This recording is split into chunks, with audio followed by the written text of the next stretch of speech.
अस्सलाम वालेकुम, this is your host Raees Khan Khattak and you are watching smart property services. आज हम बात करने आए हैं यहाँ कैपिटल स्मार्ट सिटी की।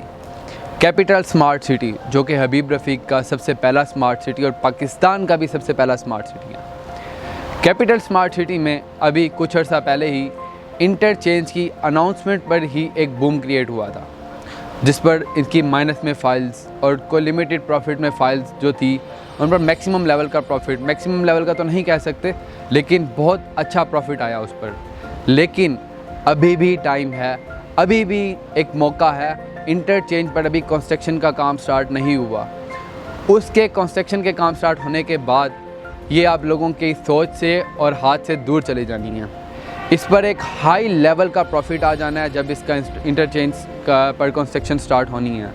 तो अभी भी मौका है आप सब लोगों के पास, क्लाइंट्स के पास, इन्वेस्टर के पास बहुत अच्छा मौका है बुकिंग्स करने का, बहुत ही अच्छा मौका है। तो कैपिटल स्मार्ट सिटी में हमारे पास बड़ी लिमिटेड सी फाइल्स अवेलेबल हैं। इस ऑफ़र से जल्द फ़ायदा उठाएँ और अपनी बुकिंग कैपिटल स्मार्ट सिटी में कराएँ। इंशाल्लाह मिलते हैं नेक्स्ट वीडियो में, तब तक के लिए अल्लाह हाफ़िज़।